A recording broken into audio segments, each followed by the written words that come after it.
Je suis un brocoli crucifère, on me balance dans les ustensiles. Ébouillanté, asphyxié, je finis carbonisé, c'est difficile. Je veux me téléporter à Neverland, m'envoler dans l'imaginaire. Pouf, on me charcute dans mes viscères, je me tire vers le sanctuaire. Bye. Découper, dépecer, éventrer, démembrer. À poil, on s'extire de la kitchen. On décolle vers Neverland, l'archipel enchanté. Fly. Tomates, carthaginoises, écarlates, sanguinolentes, purée. Rouge sang, On découpe, on massacre, brunoise, julienne, macédoine, je suis cramé. tranché, Quartier, rondelle, cube, on me presse, on me liquéfie, sayonara. squeezé. Rôti, farci, cuit, poché, grillé, caramélisé. On s'extire du potager, découpé, dépecé, éventré, démembré. À poil, direction Neverland, l'archipel enchanté. On décolle, fly.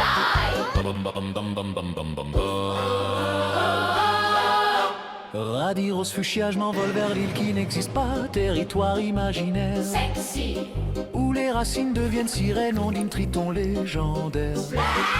On trempe dans le beurre salé, fleur de sel de Guérande dégoûtée. non, Crudité, carpaccio, pique le japonais, pas mûr déterminé. dégueu.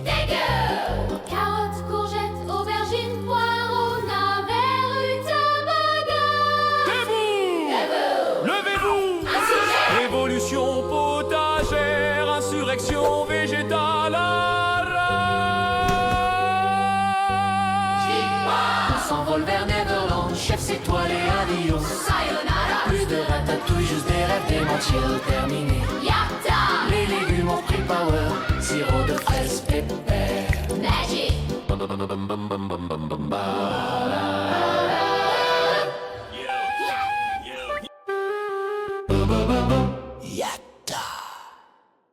Les légumes ont repris le power, sirop de fraise, pépère. Magic. Donc, vous nous avez quand même dit, pour que je précise, que vous aviez généré à peu près 2000 images fixes pour 500 vidéos. Et donc, ça donne ce que vous avez vu ici. On a Très été consommateur. ouais. Et pourtant, on a été freiné, hein, Kling qui bloquait. Ouais. Alors, je parlais un petit peu du workflow, juste pour dire aussi le contexte. On n'a pas tous la même expérience par rapport à l'IA. Donc, moi, la dernière fois que j'ai utilisé de l'IA générative, c'était la précédente Jam, en fait.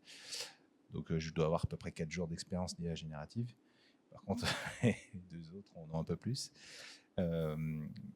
Du coup, je vais dire un peu le début du projet. Donc, en fait, on s'était dit par rapport à la précédente jam, donc j'avais fait la jam avec Seb la précédente fois, on s'était dit, on avait remarqué que le son était arrivé tardivement et que le son, en fait, dans un processus très court, en fait, c'est lui qui drive tout. Donc, on s'était dit en amont, on va faire le son plus tôt, comme ça, ce sera parti. Bon, c'est une comédie musicale, donc forcément, ça s'imposait. Comédie musicale, ça s'imposait. Donc, on est parti sur la partie.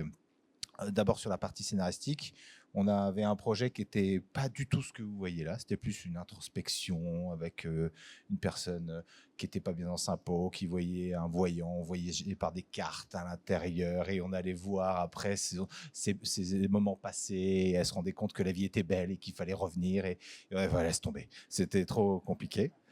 Donc, on est revenu à une idée de début. On s'est dit, mais à la base, c'était des légumes qui devaient manger des humains. Mais on s'est dit, et puis on s'est dit, les légumes, les pauvres légumes, quand même, on les découpe, on les brûle, on les crame, on fait tout c'est des horreurs.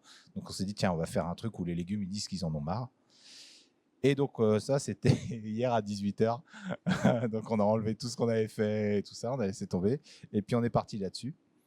Et en termes de process, peut-être que tu peux dire un petit peu ce qu'on a fait, peut-être pour l'histoire déjà, pour trouver le son et tout ça. Le process, comme on est parti sur le son, moi j'avais déjà pas mal essayé Suno.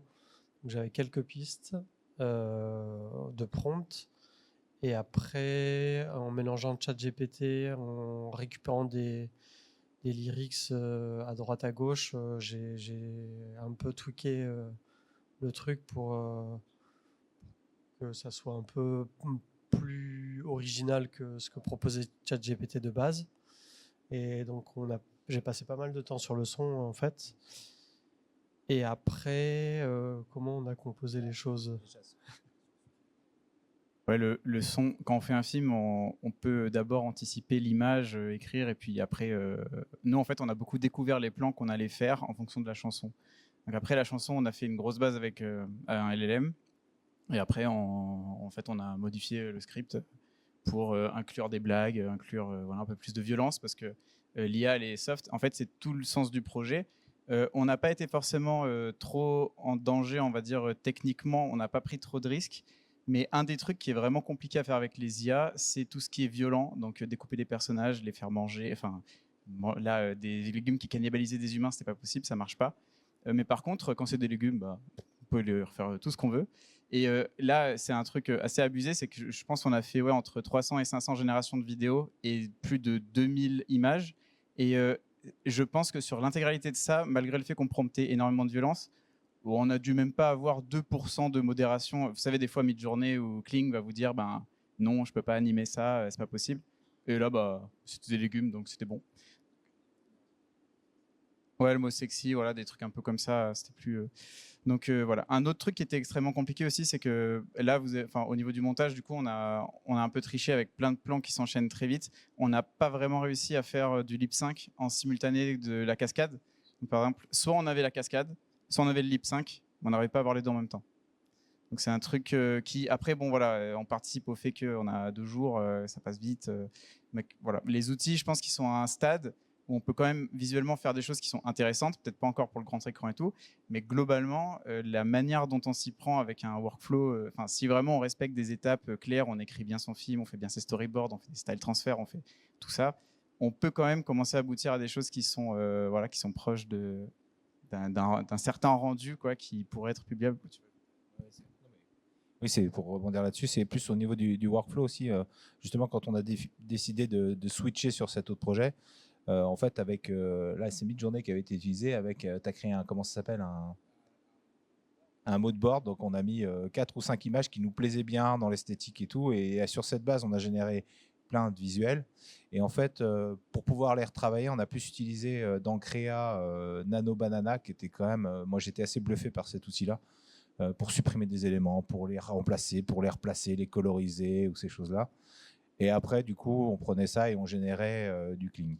Mais en fait, c'est vrai qu'on est parti, nous, ce qu'on disait, les étudiants ont plus eu l'envie d'expérimenter, alors que nous, on s'était dit, il faut qu'on essaye de sortir quelque chose, en fait. Donc, on n'est pas allé vers ComfyUI, qui était plus dur d'entrée, et on est allé vraiment vers essayer de faire le plus efficace possible. Mais il y a beaucoup de frustration, on n'a pas de continuité, les décors ils changent tout le temps, les persos ils sont pas récurrents. Mais c'est pour ça aussi que c'est un peu débile, parce qu'on accepte ce genre de choses en fait. On s'en fout, ils sont découpés partout, donc ça c'est pas grave. Mais voilà, ouais, en termes de process, je pense que c'est à peu près tout. Le seul truc, ouais. Bon, après, voilà, c'est vraiment inéquivalent en termes de qualité de ce qu'on peut faire. Par exemple, si vous comparez VO3 avec Runway, avec Kling, nous, on a trouvé que Kling était un peu au-dessus en termes d'animation. Et Nano Banana, on l'a trouvé complètement abusé. Là, on a effectivement un manque de continuité, mais en fait, on est tous les 3 artistes, donc on fait beaucoup de photos, on maîtrise tous Photoshop, etc. Là, on s'est dit qu'on l'utiliserait pas du tout. Donc, on a vraiment essayé de tout retoucher qu'avec les outils IA, donc le retouching dans Midjourney et le retouching après avec Nano Banana. Mais c'est quand même pas mal, quoi. On a prompté, on pouvait vraiment construire les images, quoi. C'est... À un moment, il y a une sorte de pyramide de légumes. En fait, à la base, on l'a généré et il y avait plein de légumes un peu partout. Et en fait, j'ai pris un rendu de Midjourney. Je lui ai dit, extrais-moi cette carotte. Et après, dans Nano Banana, je lui ai dit, tiens, dans cette tour de légumes, remplace-moi tout le premier étage par cette carotte. Et il arrivait à faire ça. Et après, l'étage du dessus, tu me fais les aubergines, des machins. Et ils sont à peu près sortis. Il y a eu des limitations, mais j'étais assez halluciné, en fait, par la force du truc. Et ouais, et du coup, là, c'est les premières fois où on a une sensation de pouvoir créer de la cohérence et de la maîtrise entre les images aussi, via des sas en tous les cas. Il y a le côté par contre réalisation où forcément on n'a pas pu, ça se sent, on peut pas faire du board, les cadrages, on a essayé de faire de la variété, mais c'est plus lié à à la contrainte de la jam qui est très courte, où on n'a pas le temps de vraiment penser à quelque chose. Mais j'avoue que j'aurais été intéressé pour voir avec plus de temps si on peut avoir vraiment quelque chose de très carré en fait. Ça m'aurait intéressé de voir ça. Je précise du coup que donc Alexandre et Sébastien, vous avez déjà participé à la Jam de Rennes. Et à l'époque, je me souviens que vous aviez eu énormément de frustration, même jusque presque aux dernières heures. Comment ça s'est passé pour cette Jam-là? Un peu moins de frustration, un peu plus d'inquiétude, mais quand je vois la force de trucs. Mais ouais, on arrivait à mieux contrôler les outils, mais il y avait encore des limitations. Par exemple, Nano Banana, alors il y a sûrement des outils pour ça, mais Nano Banana, il n'était pas super pour changer le cadrage, justement. On parlait de cadrage, on a dit, tiens, cadre un peu plus par-ci, par-là. Il ne comprenait pas bien ce truc-là. Mais ouais, je sais pas si toi tu veux. On arrête, mais il y a un truc pour les caméras, je ne sais pas s'il y en a qui ont essayé, mais vous mettez dans le Runway, vous mettez votre style frame, vous mettez juste une petite croix blanche, par exemple, dans votre scène, et vous dites, génère-moi l'image à nouveau depuis ce point de vue, et Runway y arrive. Et c'est abusé, il arrive bien à reconstruire le truc et tout. Bon, là, on n'a pas vraiment pu l'utiliser, mais on ne peut pas tout dire. Mais ça marche. Après, voilà, là, c'est no Runway, only Kling. Et au niveau de l'évolution en 6 mois, ouais, je trouve que quand même, ça a fait des très très gros progrès. On peut vraiment, je pense, maintenant sortir des produits quasi pro avec les SaaS, quoi. Moi, ça me paraît possible. Merci beaucoup.